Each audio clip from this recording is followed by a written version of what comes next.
Deleted session, March 11, 1970, Wednesday. Rob noted, personal session not included in the record. Seth said, "Good evening. Now, I am going to give you some comments on the situation you have been discussing, and I am going to do some more work on my book. Now, which would you prefer first?" Rob said, "Your comments on the personal matters." Seth said, "I suggest, quite seriously, that Ruber make up a list of his accomplishments. That he make a list of his good points. That he writes down a short list of those things he thinks he is doing right, and the things he enjoys, and you add to these lists. I want him to concentrate upon his accomplishments rather than any feelings, and you also. In a determination to do better, he has begun concentrate upon feelings. Your loving endeavors toward him have indeed helped. But until very recently, you also fall into the same trap." He began to think that just about everything he did was wrong. His readers report, Rob noted, for Prentice Hall. They said, pleased him, however, as did your reaction to it. Now, I think you will agree we need to build him up. Rob said, yes. Seth said, put some weight on him. Now, think of it this way. He has been tearing himself down psychologically in an effort to find out what has been wrong, that the symptoms persist. He has simply gone overboard in that direction. So to build him up psychologically and not artificially, we remind him of his accomplishments and those areas in which he is doing very well. Now, there are several, and they are being bypassed and to some extent unrecognized because of this other emphasis. Some of this also applies to you. For example, Ruber is doing very well in his classes, enjoys it, and closes his eyes, relatively speaking, to the improvement he has worked in the lives of his students, and to the freedoms he has allowed himself in class in using his abilities. The class before last is a case in point. Both of you do not realize the exceptional impact you have on others in personal relationships. I should mention that it is because Ruber asks so much of himself that he so often fails in those requirements he has set for himself. Yet, both of you should realize that those failures still give you an overall performance that few people can achieve. In terms of the quality and overall endurance, often Ruber's failures would still be successes by other standards. Do you follow me? Rob said, yes. Seth said, the achievements therefore must be kept in mind. Not only are they not focused upon, but they are often forgotten. To some extent, this also applies to you in your own endeavors. Reminding Ruber of these achievements, of the things he does right, will put some weight on him. For when he concentrates upon his feelings, for whatever reason, he sees himself as a person of no substance. Rob noted, Seth was quite emphatic here, and half humorous. In spite of our seriousness, I had to laugh. I found myself doing this in many spots through the session, though half of it, I believe, was in frustration. Jane's delivery throughout was fairly rapid. Seth said, now, some of these problems are simply those of the creative personality emerging, in Ruber's individual case, in their own way. They should not be overemphasized, however, for the creative personality, by the very standards of creativity that it adopts, becomes a focal point for varying conflicts that in many other kinds of personalities are never allowed to emerge. Therefore, they are not resolved. They are, however, conflicts that are deeply a part of the human condition, and that must be faced in one life or another, both for the sake of the individual and for the sake of humanity at large. The creative personality does indeed have the potential use of greater amounts of energy, the latent capability for emerging psychic insights. The creative personality is striving to be born in new dimensions, to release entirely original concepts, regardless of the field of activity chosen. This in itself arouses conflicts, again, that the majority of individuals have not yet taken upon themselves, though they do, to whatever lesser extent, partake on a much smaller scale. The conflicts, however, are also points of impetus, explosive elements that propel the creative individual from the, in quotes, ordinary dimensions of consciousness into another. Now, you have experienced this in your own way, and so has Ruber. Now, while these conflicts appear highly destructive, and you shake your head at what appears to be some stupidity or stubbornness on Ruber's part, the conflicts themselves are creative and will be used creatively. Do you have questions? Ralph said, I am afraid that Jane's symptoms lead her to concentrate too much upon them. They overshadow her over-accomplishments. I also get irritated at them. Then we try different things in an effort to get rid of them. In an attempt to discover the reason for the persistence of the symptoms, he began to concentrate upon those in quotes, negative aspects of his personality. The over-concentration continued the symptoms, and the symptoms themselves became exaggerated in his mind. Do you follow me? Rob said, yes. They said, I suggest that you take your break, and we shall continue.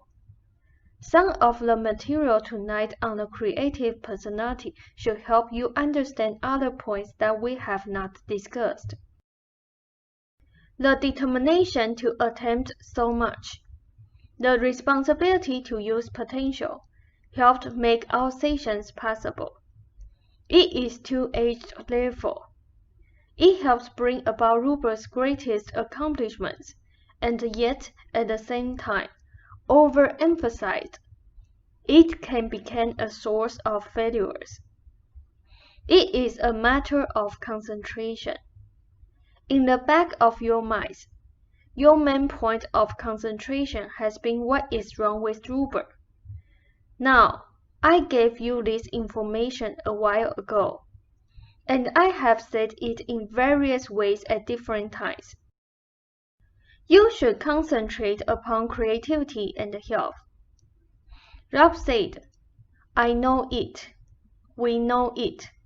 But Jane doesn't. They said, in your efforts, both of you often put the concentration upon the things that are wrong. Now, I cannot put it more simply. Both of you concentrate more upon those symptoms that remain, forgetting the improvements that he has made. It is a method that is wrong. Your loving attitude has been of great help, and of a creative nature. Over-concern, however, is negative. Ruber has physical symptoms. This is not good. They are not the worst symptoms in the world, however, and while there is much room for improvement, they should not be concentrated upon. They are not a stigma. Rob said, I believe he thinks they are, though. Seth said, that is why I am giving this material in this session.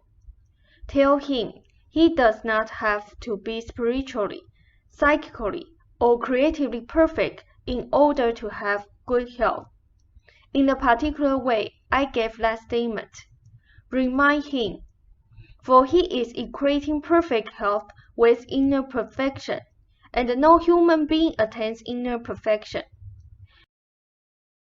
He is holding off on good health until he feels he deserves it. Now, this is a point that has not come up before, and he does not realize this consciously. Rob asked, when is he supposed to deserve it? Seth said, with the attitude that he had, he would never achieve it. He has the idea that good health is a reward for excellent inner performance. And part of this attitude is because of a literal and uncompromising misinterpretation of my remarks, that the physical body is the direct materialization of the inner condition. In other words, he felt that unless he was using his abilities fully and was spiritually, creatively, and psychically perfect, he should mark his physical performance.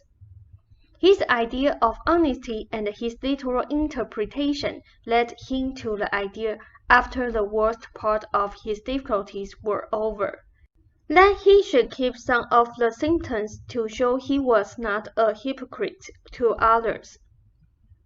Rob noted, consider the whole page underlined. It's important. Seth said, now, I did not say that you had to be a saint to be healthy, and many saints were not healthy, and this had nothing to do with merit. Until he used his abilities fully, he did not feel he could use his body fully, for this would be hypocritical. Rob asked, how come he's letting you say this now? Rob noted, Seth Jane looked at me, posing with a half-comical, half-less expression that again made me laugh. Seth said, he is so confused about the reasons for his condition that he literally did not know where to turn, and so she turned to me. Rob said, at last. Seth said, now, if you please, tell him that despite any misgivings, overall he is using his abilities rather well. Tell him also that good health is free. He does not have to pay for it by being a saint on earth, and that if this were true, no man or woman alive would be in good health. Tell him that good health is as accessible to him as air. He does not have to work for it. It is indeed his right and natural heritage. It is a means toward using his abilities, not a reward for using them. It is not something given to him when he is good and withdrawn when he feels he has been bad. According to the standards he set, no man alive would ever be healthy. Tell him also that he need have no worries about my book. It will progress. You did not get the full information from the pendulum.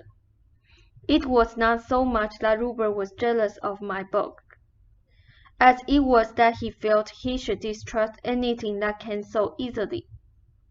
You may ask whatever questions you have, or take a break as you prefer, or both. Rob said, whatever questions we have will come up during our conversation at break.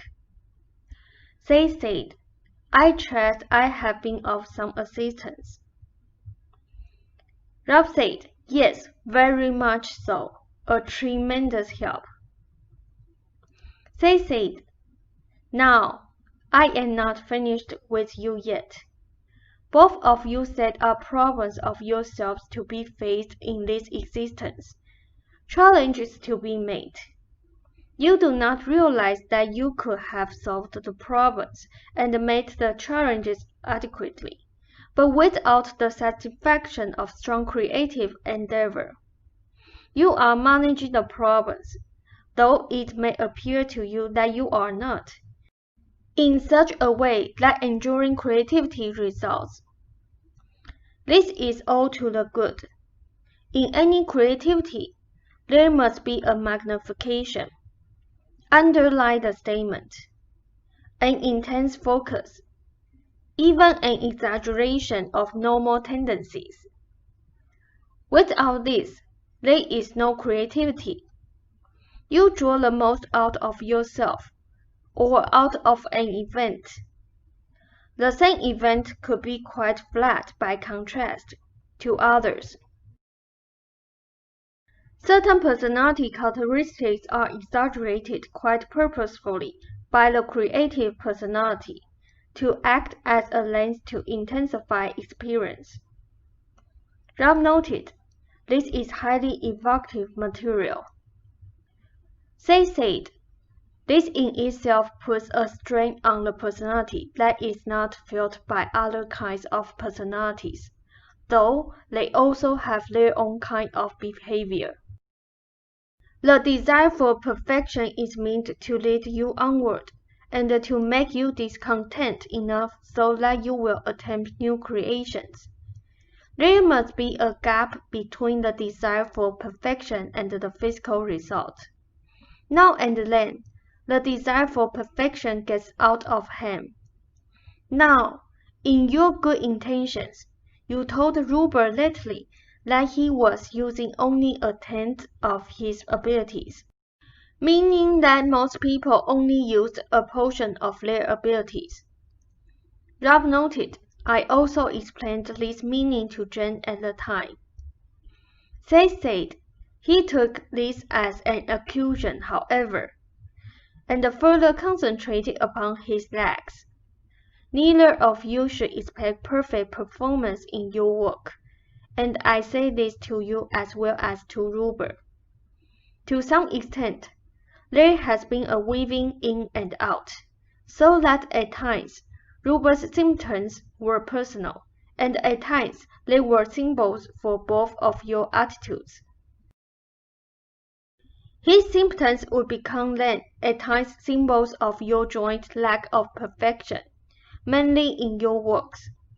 His symptoms became a hanger upon which you could hang your joint dissatisfactions. His physical condition an easy mark to stand for what both of you considered inner imperfections. Again, connecting mainly with your creative endeavors. It was like having a handy whipping dog around. Now, if the whipping dogs were not connected with Ruber, this would be a handy family mechanism. Another point I would mention. Ruber knows quite well your own progress in your own work. He has always been psychologically and psychically attuned to your work. He knows, for example, when you are doing well and when you feel you are in difficulties, even if it seems to you he does not look at a particular painting or take notice. He knows how long you work at a painting before you are satisfied, and he felt that you might be hurt by my book, seemingly so effortlessly written. So he had to make it more difficult. Do you follow me? Rob said, yes, I think I have thought of that. Seth said, you work mornings outside. He feels guilty that you do. He feels how you would enjoy and appreciate painting in the same way that my book is being presented, so spontaneously and quickly, comparatively speaking. He thinks this should be granted to you rather than to him, to make up for your job, and so he has felt somewhat guilty about it, and punished himself by holding off. He was afraid you would be jealous of the book and hurt, and his panic was of your reaction. Ralph noted, already I am at work on Jen to disabuse her of any ideas like this. I could only be hurt by her feeling this way any longer. Seth said he long ago made a pact with himself that he would not hurt you. Now, none of this material was known to him. It has all been beneath the surface. So, when you said to him, use your abilities fully, he was in a quandary, for to use them might be to hurt you in that particular manner. Also, to some less extent, and at different times, he would know that the symptoms were a whipping boy for you both, and so he was afraid at times to dispense with them completely. Ralph noted of letting them go, for fear they would need it next week. This last statement came through from Seth during next break. Just this one emphatic sentence, when Jen and I were discussing the material given. Seth said, your own loving endeavors of late have been very helpful, again, however, and helped bring about this session this evening with this material. Incidentally, the parsley is good for him. Make it a part of your salad diet. For his periods, it is an old, valid recipe. Take your break, for your fingers' sake. Now you are tired. Ralph said, I am okay. Seth said, I'll surely close. A few more points, however. Discuss particularly the early portion of this session with him, and get it through his head that health is not dependent upon perfect performance, creativity, psychically or spiritually. This is extremely important, for this is a strong belief with him now, and he did not see the humor when he heard what I said. It made perfect sense to him. This is an area where you can help him. Ralph noted, this is very important. Seth is right. Jen didn't see the humor at first, and was still questioning me about this several days after this session was held. But we are making progress now. Seth said, to him, because you are in good health. He took this to mean that you were therefore better than he was, closer to perfection. When you felt at your best, he felt accused. Do you follow me? Ralph said, yes. Seth said, another point. To some extent, he has always felt guilty at the work involved in your writing up the sessions, and when my book began, he felt this twice as badly, you see. Ralph noted, Seth's delivery was very friendly here. I have told Jen before that typing up this material has always been a job I do gladly, since I believe in it and regard it as having a vital part of a work that is both highly creative and original. It also gives me an opportunity to do some writing on my own in conjunction with Seth's own data, and this I enjoy greatly. If Jen cares to, she can excerpt Seth's book from these sessions, typing up her own copy for personal use. But I think also that the book should be included in the body of the regular sessions, whenever it passes up. Part of the regular record, as always.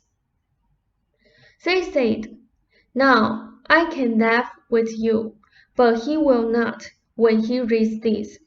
He felt he was not worthy of the healing ability because he was not perfect. Again, Do all you can to convince him that his good health is not dependent upon his performance or perfection. This is extremely important.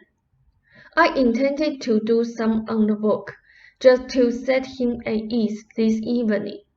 But when I found him open enough to get this material through, I decided this would be the greater benefit. Now, I will take a moment to see if there is anything else, and you may use the time to think of any questions, if they come to you. On certain evenings, he does not feel he deserves to sleep if he has not produced. Rob asked, "Is this material tonight related to all those earlier sessions you gave us on Jane's early background?" Seth said, "It is all connected.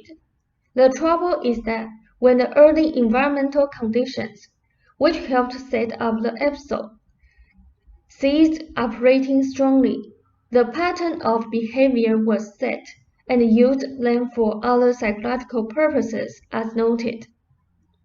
Rob noted, "Important. Past environmental episodes have little now to do with the symptoms. The data given this evening relates to the present situation.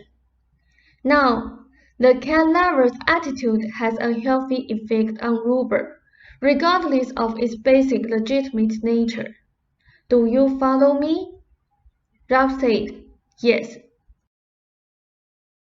Rob noted, "The rest of the session is taken up with Seth's analysis of some trouble Peggy Gallagher has been having. This material is on file. None of this session is included in regular records. I think it all excellent." Rob asked, "Can you say a few words about why Peggy's arm is bothering her?" Rob noted, "Jane didn't know I was going to ask this question, nor had I planned upon doing so. The idea came to me a few minutes ago." Seth said, "The immediate causes reach back for several years. For one thing, she is afraid that the Jesuit will get more severe symptoms of his own as a result of work pressure, and in a protective way, she is trying to say, 'Bill, do not get sick. See, I will get sick myself instead, for you.' She also feels guilty at being in good health when he is so unhappy in his work and has adopted symptoms out of sympathy. She also feels that because he has been so busy, he has been away from home more often, and because of his worries, less attentive. The symptoms also serve to say, 'Remember me, I need your care and attention also.' Quite simply, she is saying, 'I hurt because you hurt.' Beyond this, the symptoms are a protest.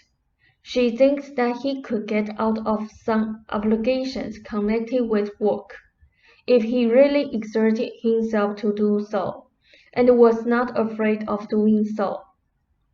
She is saying, 'You are not only hurting yourself, but you are hurting me also.' Symbolically, the melody is expressing her attitude perfectly.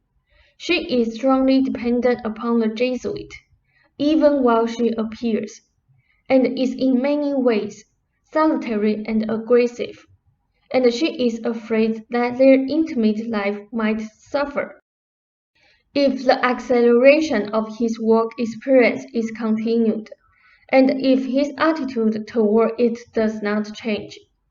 She is ready to combat the symptoms actively and aggressively, because she does not feel that she can actively and aggressively combat the Jesuits' attitudes that are causing her concern. It is the Jesuits' attitude and not the conditions, and he can change those attitudes once he realized the effect they are having not only upon himself, but upon his wife. The cat lover will not want to admit some of this, for it seems to accuse the Jesuit, and she feels he cannot stand any more strain. She does not want to add to it, so she takes the strain upon herself. This is undistorted incidentally, and as valid a diagnosis as could ever be given. Do you have any questions? Rob answered, No, I would like to read over the material about Jane and me first. They said, I will meet with you then at our next session, our regular session. Rob said, That's nice. They said, My heartiest regards to you both. Rob said, Thank you very much. It's been excellent.